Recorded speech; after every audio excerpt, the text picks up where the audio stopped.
everyone, I'm excited to show some more about how to prepare your digital workspace. Now we're going to talk about some of the physical workspace and the digital, so just hang on and we're going to try to go through this quickly.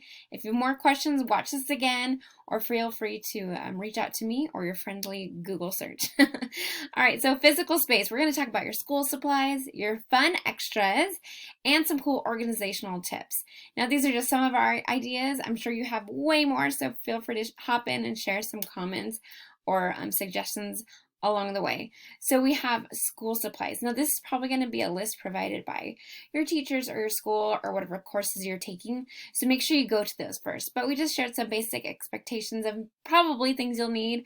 And it might look like stuff you already have in your home. So if you already have it, don't worry about buying more. Just kind of collect all those like items together and pull together everything so you have them already in one place. Some extra things you might not normally think about, but that will probably be helpful is obviously a desk or some designated table space. You might actually have a physical desk in a bedroom. Make sure it's one that's actually usable and it's in a place conducive to good learning. There's going to be some good lighting. There's a comfortable chair. And there's probably, if it's a younger learner, there's going to be room for a parent or an adult to sit beside them. Sometimes some of those student desks are really small. I know we have one too, and it's not one that I really want to snuggle up next to, so we usually end up working on the table. So if that's the case, just make sure you have a good spot for them. Something else is we kind of forget what day it is, and I don't know if that happens to you, but it's definitely been happening to me. So think about grabbing a calendar and put it up in a physical place, and you could cross out the days, maybe highlight some big events, or put things that are there to look forward to, because that's so important just to remember having those habits and turning things off for the weekend. Also, some extra things you might want are some Post-its or poster boards we talked about in our last video about making a daily schedule using some of those things. And also poster boards are really cool for making little partitions if you have more than one person. Somebody needs some more focus space at one desk. That's a cool little hack there. Also headphones, right? So you might have earbuds or phone jacks you could put in your head and stuff like that, but make sure they're ones that are comfortable, and if you need a mic or not, consider that. Some of the cheaper headsets don't have the microphones on there, so if they need to pick up the computer audio, maybe you have to unplug it. Just think about that and what they're going to be doing from day to day. Also, some extra chargers. If you're using tablets, make sure you have enough just to charge it. You might need like something crazy different, like a Wi-Fi extender. I didn't even know what that was, but there are spots of our house that just don't have good Wi-Fi, and if we're having to do Zoom meetings in different rooms, that's something you might need to think about. They're a little bit pricey, so make sure it's really something you need before you grab that. And there are some other cool tools like Rocketbook and Cam Scanner, which I'll talk about a little bit more later. I'm sure you have your favorites too. Feel free to share those also as well. I love learning about new things, and I'm sure others do too. We could kind of geek out about it sometimes. So now that you have all this stuff, right, in our small little homes, how do you organize it? There's some really cool things on Pinterest. You guys could look at those, and these are just a few ideas that we know have worked well for our family. Getting magazine rack holders, putting books and folders in there per kid, designating that as their space, and everything's expected to go back in there. Having some bins have been really great for our younger kiddos, and they could just kind of stick it all in there. It's plenty big, so we don't have to worry about things pouring out, and only keep in there what you're actually using. If you're done with something, get rid of it. And same thing, get little containers, caddies for markers, crayons, and just have them all in one place. Having fancy boxes for crayons doesn't always seem like the most practical thing to get them all back in. So just think about that. What's the best thing for you? And also a huge thing that has helped us just to create some good routines is having a charging station. It could be a basket with some plugs all next to it, but one place that we know, like that's where it's supposed to go. You're not going to sit on it or step on it, right? And then at the end of each night, making sure everything's charged. And it's kind of a good habit because then we're not having those devices in our rooms also being tempted to keep us up at night. And even you could think about putting your Wi-Fi on a timer, so when it hits like 12 o'clock or 11 o'clock at night, like you turn off the Wi-Fi. Just creating some good habits if we don't have that self-control already going. All right, and then another thing that has been really good was we're having more meetings as parents as well, is having a special spot where there's like some go-to activities, especially for younger kiddos. Maybe it's full of extra workbooks or mazes or coloring books or things we could call homework that aren't actually homework if they need a little bit more. Maybe pulling together some extra resources or supplemental activities you have that they can just kind of say, oh, we need to do this every day. So think about how that might fit well into your family. Okay, so that was a really fast thing through your physical space, but the digital space is smaller but way bigger in a lot of ways. So we're going to talk about that. We're going to talk about organizing your websites, organizing your work, and then navigating these new digital programs. So this might be totally new, and I'm apologize if this is like way too stressful for you. You can do it. I believe in you. If this is something you're familiar with, you can probably blast through this and you're a pro and you know these things way better. There's a lot of fancy versions, but we're going to try to go through some basics that will help you. And this is a lot using Google programs, Google Chrome.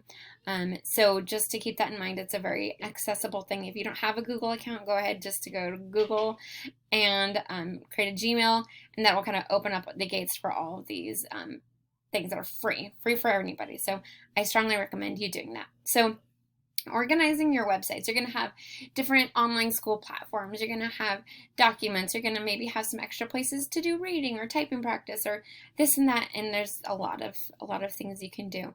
So I strongly recommend you using bookmarks or shortcuts and connecting that with your Google Chrome account. So when you log in, so on this top right section I showed you, you will have like your face, that's your icon. So if you're sharing your computer with multiple people, I strongly suggest you make your own profile, your own Google account. So as you're switching between users, you're going to click that drop down and select the actual person you want to be using it, and then it will refresh and have all of your personalized browsers and saved items ready to go.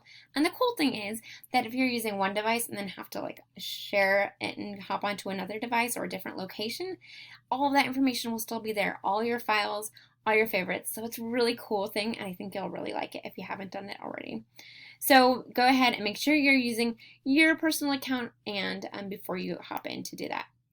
So if you just go to google.com, right, like on the home page, there's a section here where you can add shortcuts. If you're using a school Google account, there may or may not be the option to do this, but just to keep that in mind. And this is using Google Chrome. So you can obviously go to Google on different browsers, but just in case it looks a little differently, this is the browser I use is Google Chrome. So you could click that and add shortcuts. You can type in school homepage, and you could copy, like open another tab, put that URL and paste it right there, and it'll create a little handy shortcut for you right there. So that's one way, easy, and will be there where you want it. There's another way, which I prefer. It's a little bit cleaner and can have more than, I think you're limited to like 8 options on that section. So here you can create bookmarks and folders. Yay, your organized workspace, and this will be fun. Once you get into it, it'll be fun. So again, this is what I used for Google Chrome. This probably does work similarly in most any other internet browser, but these screenshots are from that one, just so you know. So there's usually going to be a section on your search bar where you're going to type the URL on the right that will have like a star or like a book or something like that, and you want to bookmark that. If you click it, then it will usually change a different color, so you know that one is saved. So you want to probably save like your home page for your school or for your different programs you're using, the place you log in, and that's like the easiest place for you to land. So if you click that, you can type in what you want it to be called. If you want it to be called My Stuff or School or Math or whatever, you can change it to what you want. And then it will automatically default to save in your bookmark bar. And if you don't see that, search your tools, and then maybe it's just hidden in a view. But it should probably be right under there. And you can always choose folders. And I love making folders because I get a little bookmark happy, and it's like scrolls across the whole thing and then have like click another drop down page. So if you can organize some good folders, this is a good way for your students to do this as well. So examples my daughter and I worked on last year were some folders for her projects for like language arts links. There was different ones for reading and then some for math as well. And those will save nice and neat, and then when you click it'll open and then have those there. And you could drag them around, move them, edit them, have fun. It's pretty cool. And again, make sure you're doing this in your personal browser so you can really create that personalized space. Now, organizing your work. If you're again in Google Chrome, on the top right, you're going to have like a little 9 little squares there. You can click those. I know there's a fancy name. I can't think of what it is right now. There's a click on that and it'll show you all these cool things you can use for Google with your fancy Google, account you've made now. You're official. You're in the club. You look at all the cool things you have access to. The other thing you want to use is your drive. Your drive is like the big warehouse where all these things are going to be saved on the cloud. I don't know where the cloud is, but it's magical. And that's where all those things are going to be. So if you click the drive, then all these other things are housed and saved right in there. And this is where you're going to be learning about how to download your assignments and then also upload completed work that will be saved in here. I recommend. There's lots of ways to do it, but this is probably the most general, commonly used for lots of schools. So if you're going to be using Google Drive, you're going to be up in there. You open that little triangle, right? And then if you want to make something new, you can put folders in here. Now these folders are different because they're holding like your actual work, or the bookmark folders are holding websites. You can't put your websites in your drive, so that's a little bit different, and the folder word is used interchangeably, so sorry. But there they are, and then you can create these folders and then put like your math homework or your reading homework, or maybe you have one for just like some fun pictures you have or whatever. You can make all those there. And then you can also toggle between like a grid view where it's going to show like a short little picture of it, or a list view, and you could sort that. So that's where that yellow circle is showing it's either like that's the list view, or a grid view has like little pictures. And if you're creating something new, you can create Google Docs, which is essentially like you're typing your word processor, right? So if you aren't using like Excel or something like that from like Microsoft, then you can use this as well. And both of those are similar.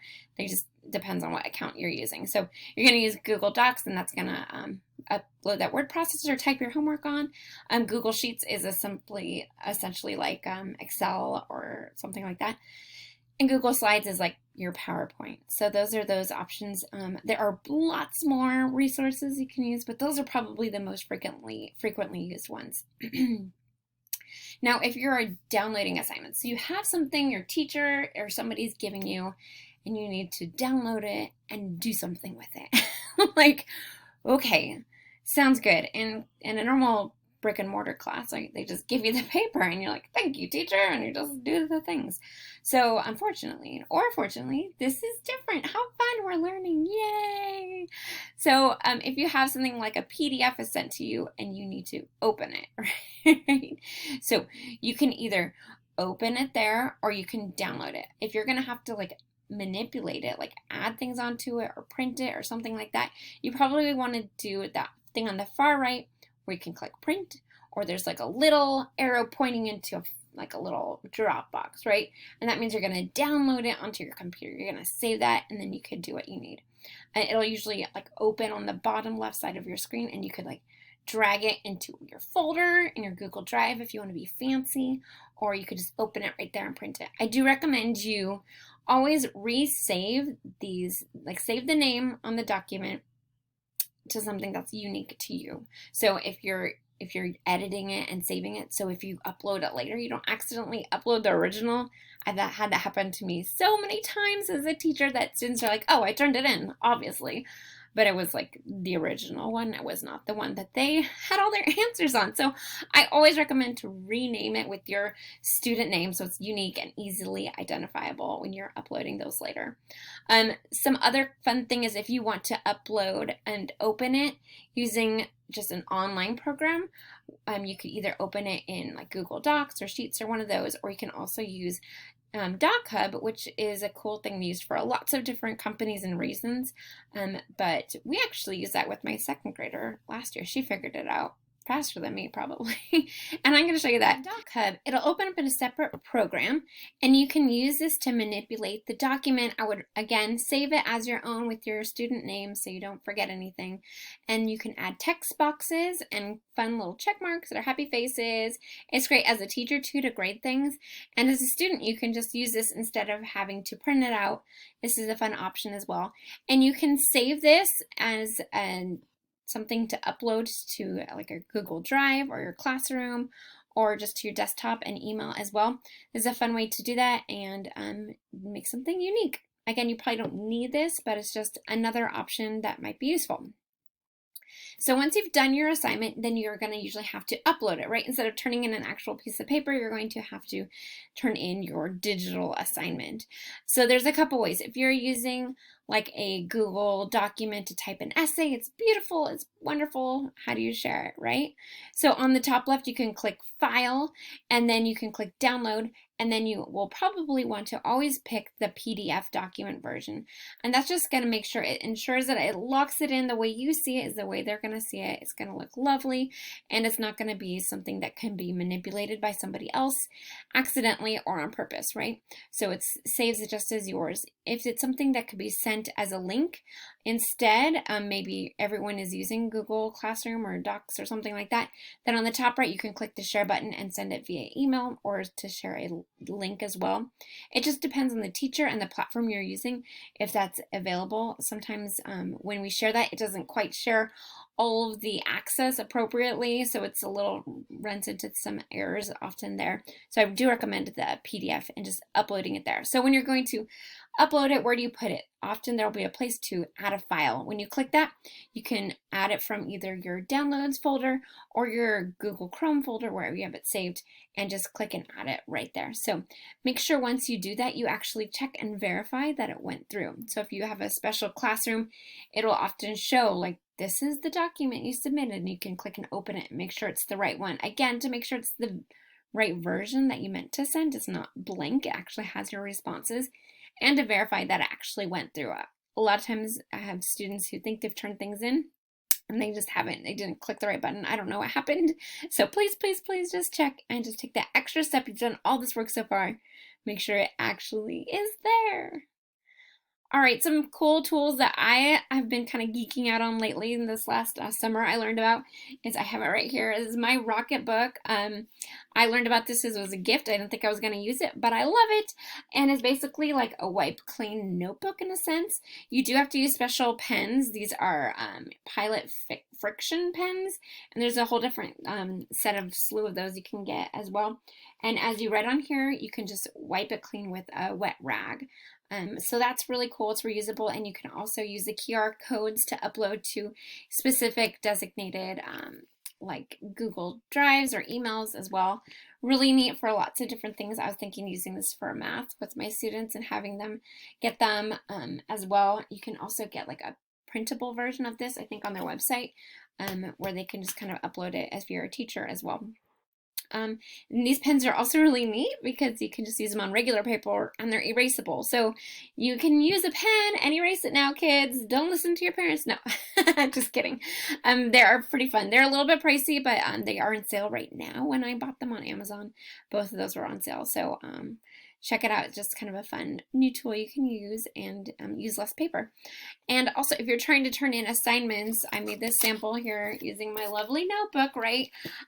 You want to send this work to your teacher, but how are you going to do it? You printed out the packet, what now, right? You need to prove it. You could send pictures, but sometimes it's hard to tell. The quality's not great. This is so much easier, and you have it all organized in one place. Cam Scanner is one of many apps like this one, but it's really user-friendly. I like it for my students. You just take the picture. It's free. Don't buy the uploaded fancy version, but you could just send them as individuals or as like a batch of multiple pages.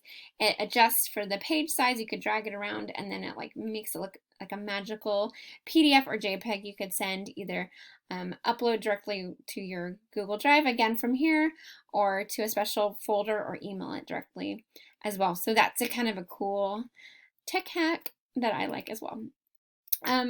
Now I wanted to talk a little bit about your learning management system. And what is that? Your LMS. It's like basically your platform for learning, for doing all the things. Schools, businesses, lots of things use these LMS things.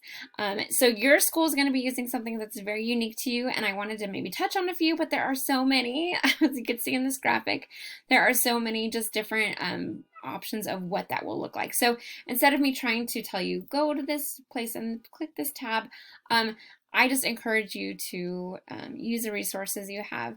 But one quick tip with all video conferencing is, as you enter the room, sometimes it'll have it set for you already, but make sure you are muting yourself. Check your camera settings if you're intending to be on camera or not, and just make sure you're thinking about that as a shared space, and you're not wanting to monopolize by accidentally, talking to somebody and somebody's giving a presentation. It's just harder for everyone else to focus. So that's like my pro tip as a teacher, and being in meetings with other people. Make sure you mute yourself.